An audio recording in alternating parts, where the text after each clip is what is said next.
coisa aí. Fala alguma coisa aqui. Você tá me ouvindo aí? Tô bem penteado aqui.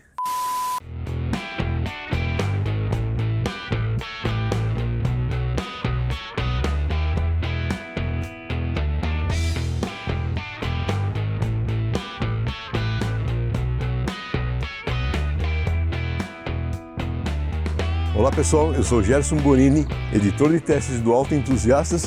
Estamos aqui, hoje é dia 2 de janeiro de 2024 e já estamos começando a gravar alguns vídeos, trazer informações para vocês. Então se você ainda não é inscrito no nosso canal, aproveite agora, se inscreva aí e acompanhe o nosso trabalho. Muito obrigado. Mas vamos lá, nós estamos aqui com o Renault Megane E-Tech. É um carro 100% elétrico. A marca Megane já esteve no Brasil, foi produzido por 5 anos lá na fábrica de São José dos Pinhais, na região de Curitiba. E agora a Renault volta com a marca Megane, importando este SUV diretamente da França. É SUV porque ele tem 180 milímetros de altura livre do solo. O desenho desse veículo, eu vejo, sinceramente, um hatch. Tem 4,2 metros de comprimento total. Um entre-eixo de 2,685. É um carro bonito. Na traseira, aqui na parte dianteira, essa parte de iluminação toda em LED, a parte da luz de rodagem diurna, eles alternam bastante essa parte de brilho com o preto brilhante, as capas dos retrovisores externos pintados em preto, o teto também pintado em preto, dá até a impressão que o carro teria um teto solar, que na verdade ele não tem, mas fica um carro bem bonito mesmo. Eu gostei do estilo desse carro e mais do que gostar do estilo, eu gostei do conforto, de como que ele é andando. Vamos conhecer um pouco mais.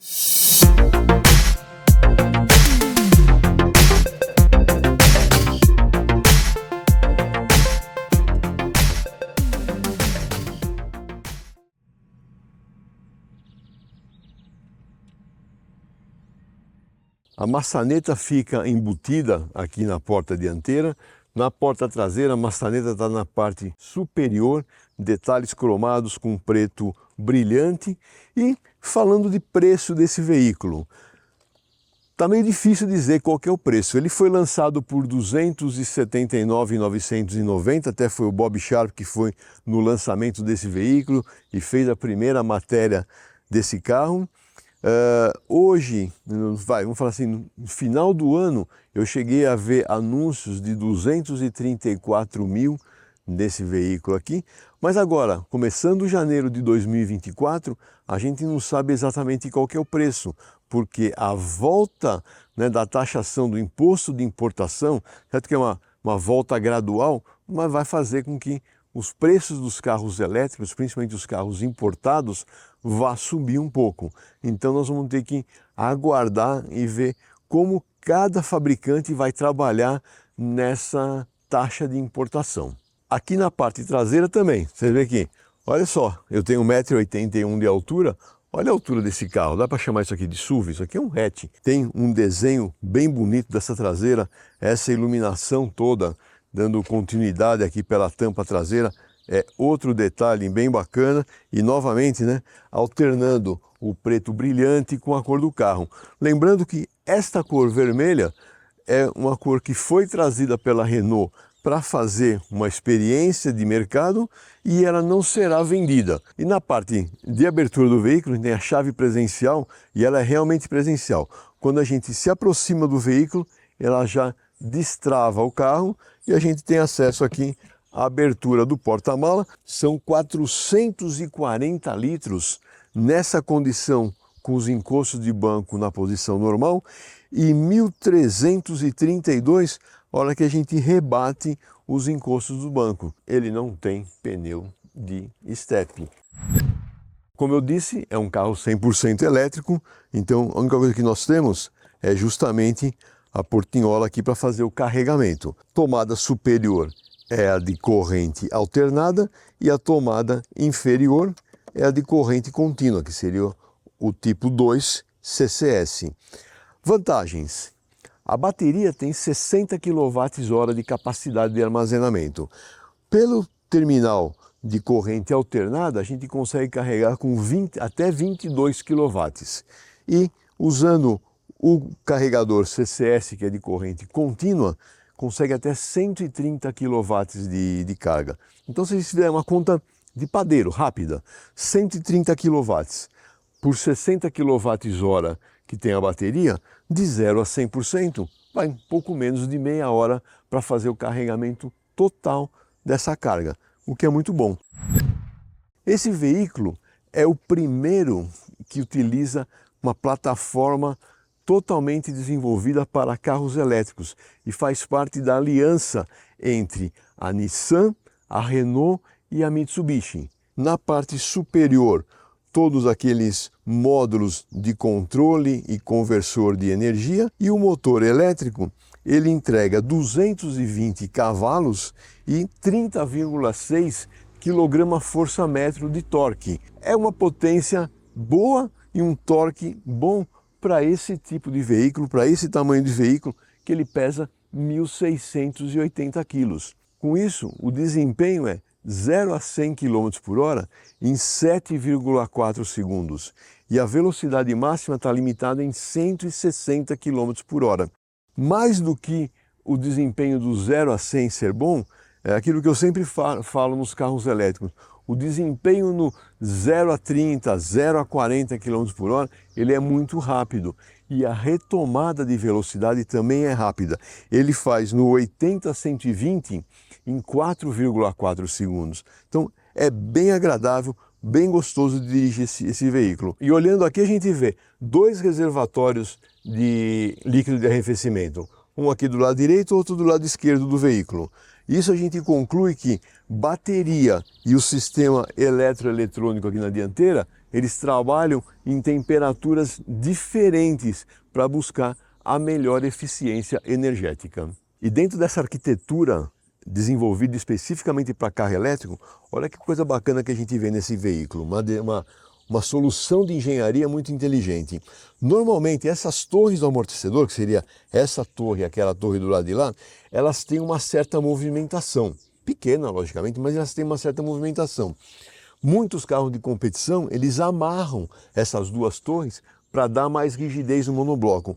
Olha que interessante que fizeram aqui. Fizeram uma barra, essa barra preta aqui, amarrando as duas torres. Tá? Então isso melhora a rigidez do monobloco.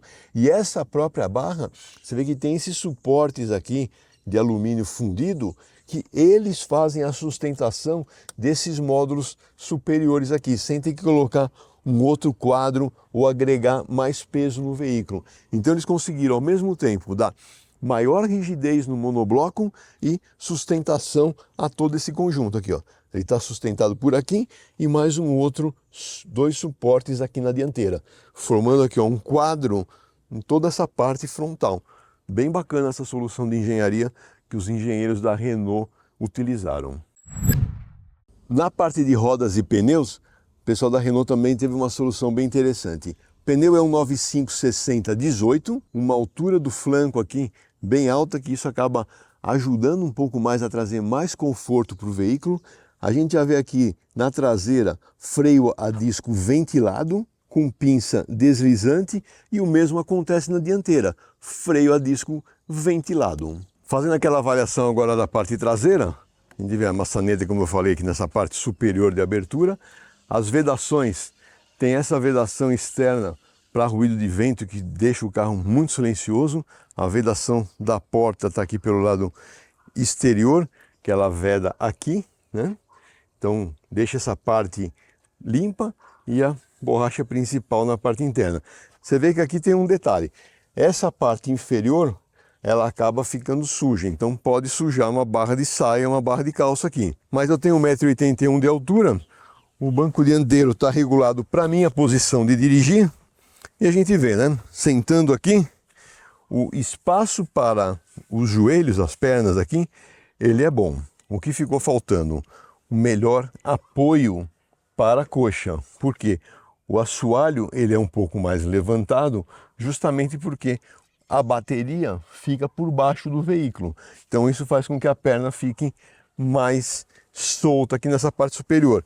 E os pés também, a acomodação por baixo do banco, fica também com um pouco limitado, principalmente para um pé do meu tamanho, que é 44, né? Ajustando aqui o apoio de cabeça,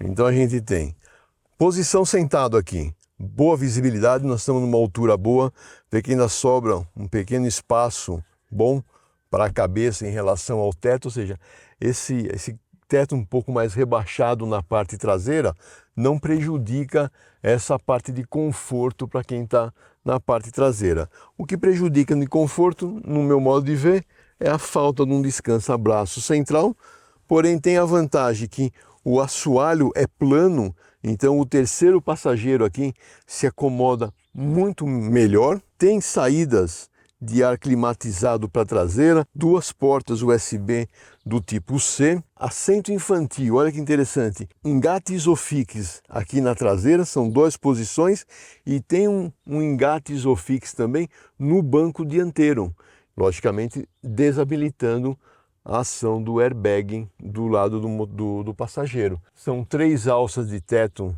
nas 3 posições, luzes de leitura em LED nas 4 posições, então, ou seja, toda a iluminação desse carro, dianteira, lanternas e interna, é feita em LED. Muito bacana. E a parte de revestimento do banco, ele faz um misto entre tecido e esse outro tecido que imita couro.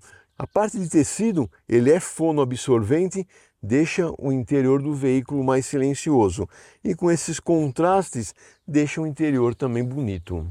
Bom, primeira coisa que eu gosto é quando o fabricante ele tem a chave presencial e ele tem dentro do carro um local para colocar essa chave. Se você não quer deixar ela na bolsa ou no bolso, tem um local próprio para isso. Bem bacana o visual desse carro, quadro de instrumentos aqui ligado com a central multimídia, praticamente formando um plano só, na mesma altura, na mesma distância. Essa parte de ventilação é toda comandada por aqui. Posição para o celular com carregador por indução, o espelhamento do Apple CarPlay é sem fio. Esse console central ele é baixo, mas ele tem uma série de recursos. Por exemplo, essa parte aqui você pode movimentar e trazer esse porta-garrafa um pouco mais para trás. O volante, a gente tem regulagem de altura e de distância multifuncional, controle de cruzeiro, que é do tipo adaptativo, está aqui do lado esquerdo, com uma vantagem bem bacana. Esse botão adicional aqui, ele tem um sistema de leitura de placas, né, de velocidade. Então, na hora que você aciona esse sistema aqui, ele lê a placa e automaticamente ajusta o controle de velocidade de cruzeiro para o limite da rodovia. Lógico, isso é muito bacana em países desenvolvidos, ou que não deixam esse monte de sucata de placa que fica pelas nossas estradas. Até nesse último domingo aqui, último domingo do ano, né? O Bob Sharp fez uma matéria falando sobre placas mesmo, sinalizações e mudanças que são feitas. Mas isso aqui, se fosse um negócio um pouquinho mais organizado, seria muito bacana, porque mudou a velocidade, ele reduz ou aumenta a velocidade ajustada. Ponto muito positivo. Do lado direito aqui, a gente pode mudar a visualização do quadro de instrumentos, essa aqui que é mais simples, mais limpa, ou essa outra que, além do velocímetro do lado esquerdo, aparece esse indicador de potência e ao centro eu tenho um computador de bordo que é singelo, mas tem aqui as informações principais.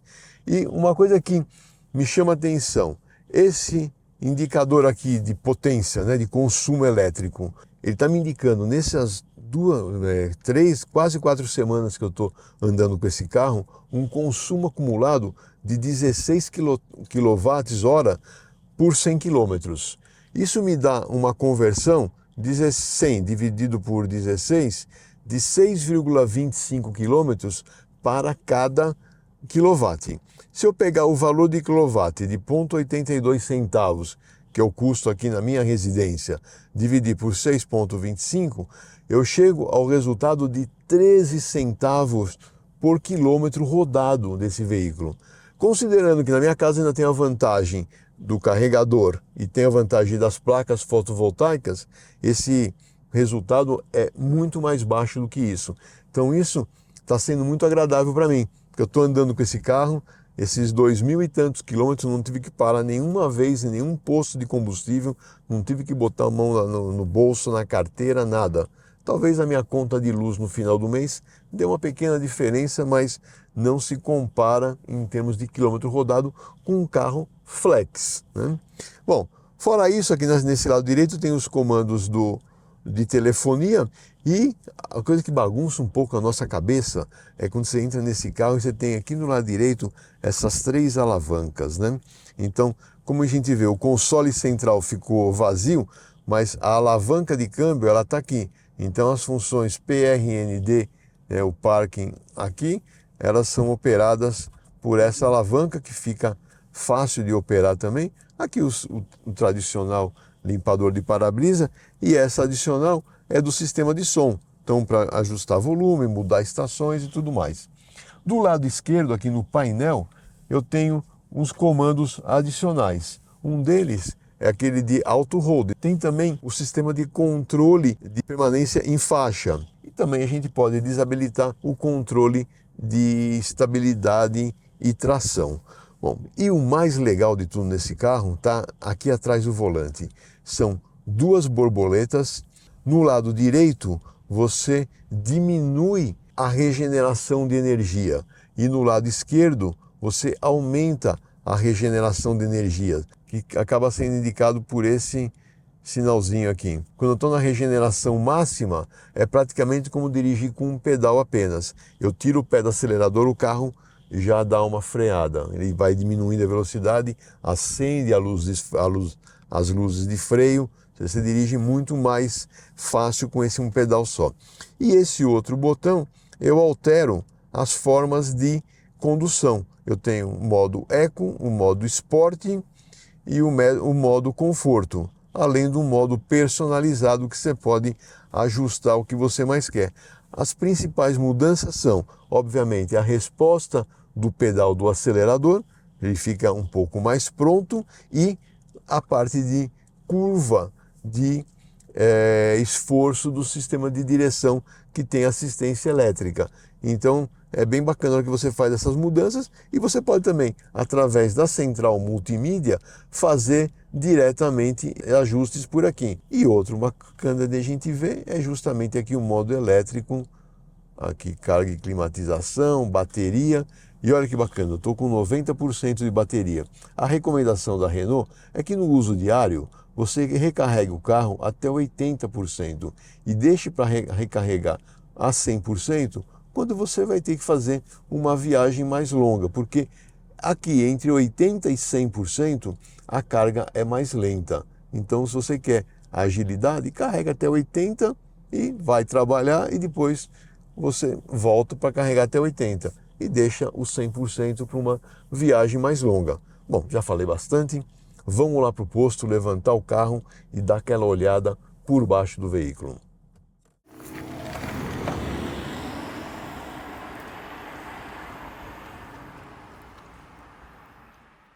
Bom, chegamos aqui no posto Avenida Sousas, em Sousas, e vamos dar aquela verificada por baixo do carro. Bom, primeira coisa, aquilo, a gente já vê aqui, ó, a parte frontal não tem raspado, não tem nada, aquele ângulo de ataque bom facilita para o carro, né? Aqui um defletor para quebrar um pouco o ar, tirar o ar sujo dessa região. O ar escoa livremente por aqui. A parte inferior do carro é toda plana, tá? Com isso melhora bastante a aerodinâmica.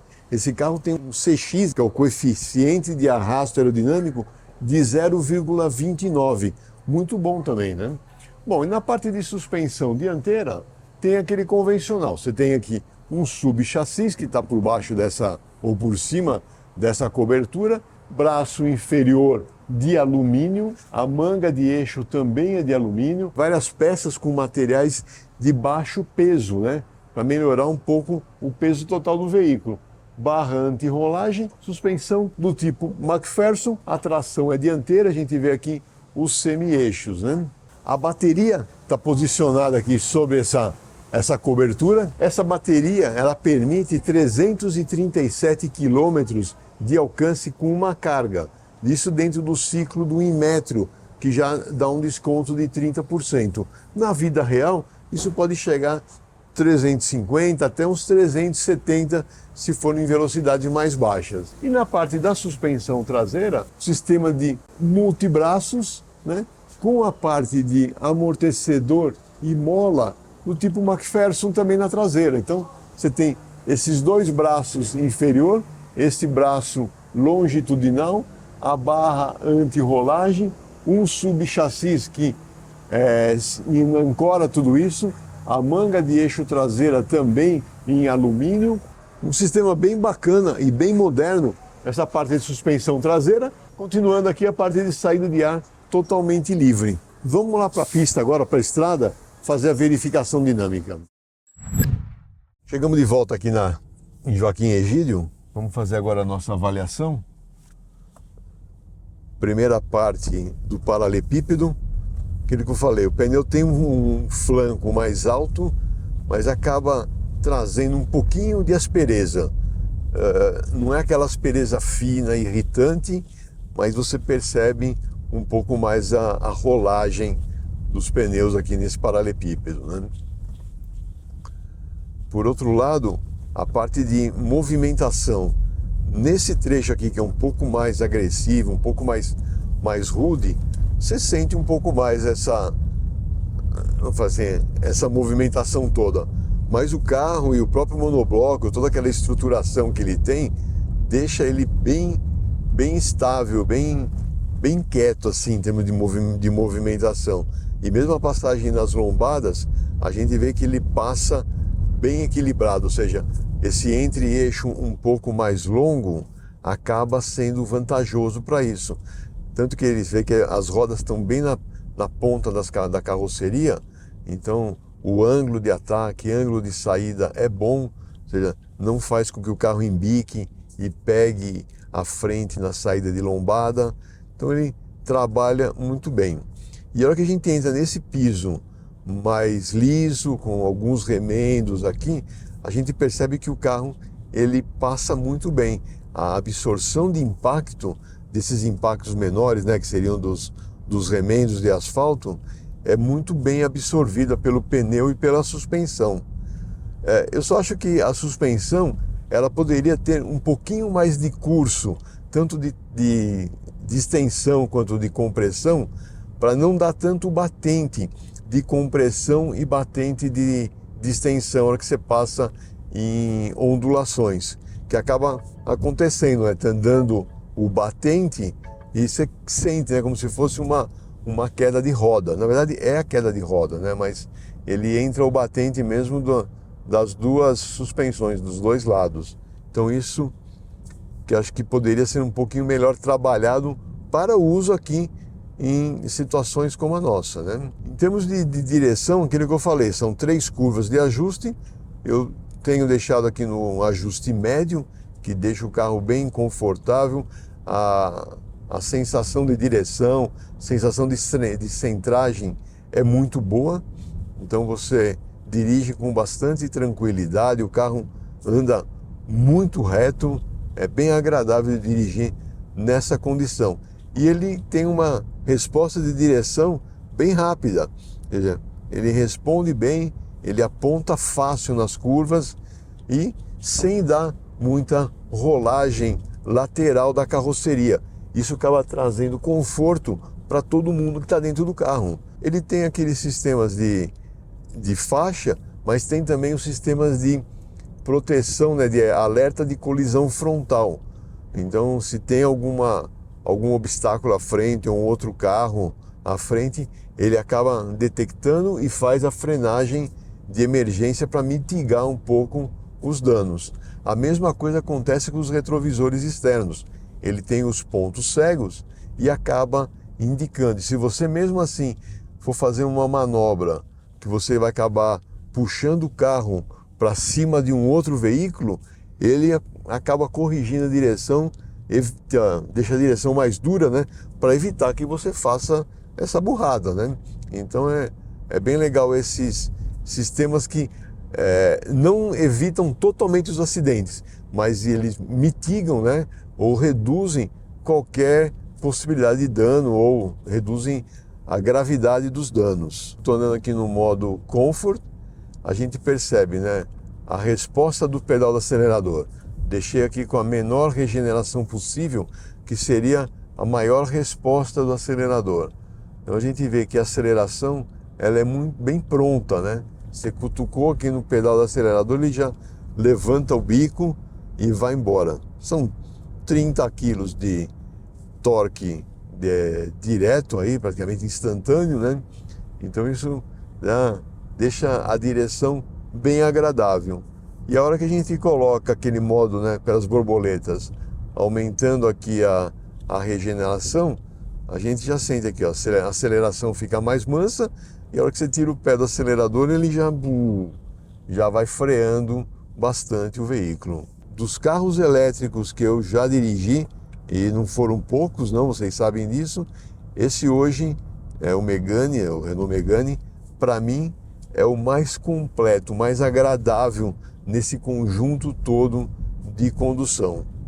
E do mesmo jeito que a gente tem a regeneração de energia, que pode ser feita pelo próprio pedal do acelerador, alterando aqui pelas borboletas, o pedal de freio faz a mesma função, né?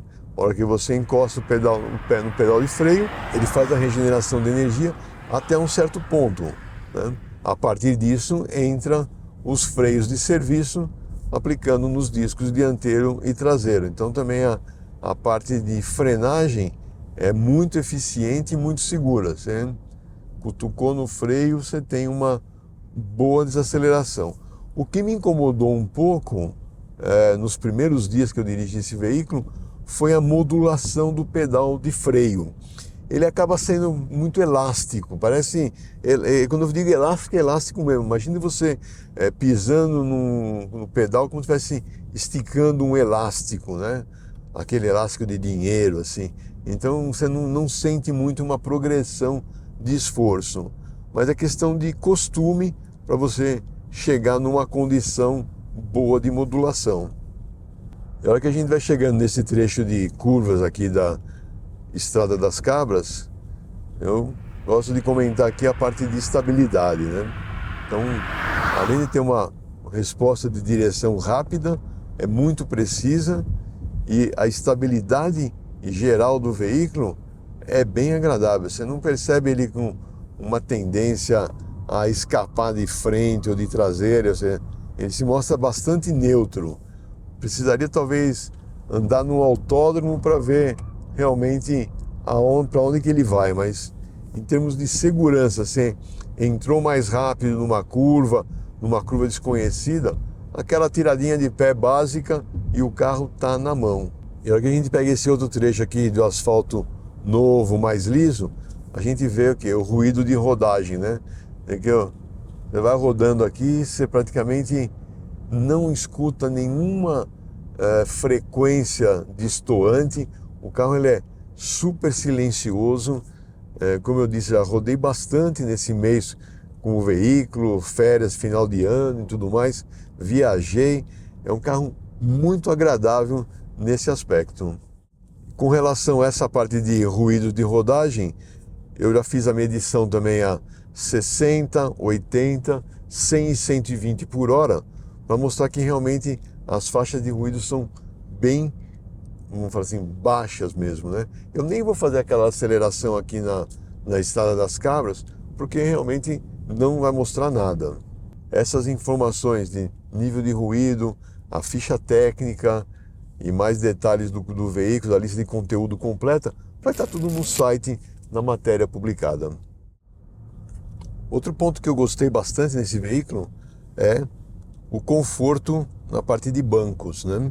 Banco dianteiro aqui com regulagem de altura, certo que é tudo ajustes manuais, eles apoiam bem o corpo, a visibilidade 360 graus aqui também é outro ponto a destacar, e um destaque, além da câmera de ré que tem ao acionar a ré, aparece aqui na tela central aqui do multimídia, tem os sensores, né, dianteiros e traseiros de proximidade. E olha que interessante, o espelho retrovisor ele não é eletrocrômico, mas a hora que você aciona aqui, ele entra uma câmera. Então com isso você elimina as interferências, né, dos encostos de cabeça ou das cabeças dos ocupantes aqui atrás. À noite também ele funciona muito bem. O único senão que eu tenho é que essa imagem aqui ela acaba aproximando demais da realidade, né? Mas é até bom aproximar, pelo menos você não tem...